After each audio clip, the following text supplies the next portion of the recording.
বাস্তবায়ন করব। আর ছাত্রদের মধ্যে দু একটা থাকতে পারে ডেভিল হান, কারণ ছাত্রদের ভিতরে একটা ষড়যন্ত্র করতেছে এই ডেভিলরা। আবার এই যে বিভিন্ন রাজনৈতিক দলে এই ডেভিল আছে, তাহলে ডেভিল ধরবেন না, মানে শয়তান ধরবেন না। শতকরা 80% ডেভিল হইলো বিএনপির ভিতরে ঢুকছে। বিএনপিও কিছু করতে পারে না।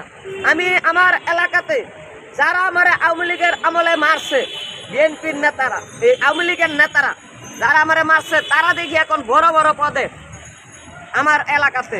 তাহলে ডেভিলগুলি তো হলে বিএনপির ভিতরে ডেভিল। ডেভিল কেন ধরা হচ্ছে না?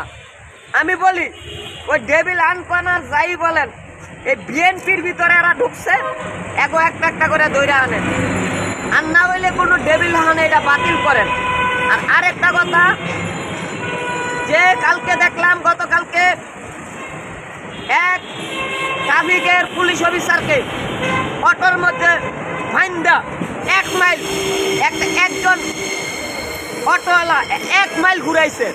তোমরা অটোওয়ালারা রাস্তায় রাস্তায় গ্যাঞ্জাম করবা, পুলিশ ট্রাফিক তার কাজ করব, তোমরা মানবা না, আর 1 মাইল ঘুরাইবা গাড়ির মধ্যে লইয়া। আমরা কিন্তু সাইজ করবো, আমরা কিন্তু সাইজ কইরা দেবো। জনগণ সাইজ হয়েও গেছে, তারপরে পাবলিক দইরা দিচ্ছে পিটানি।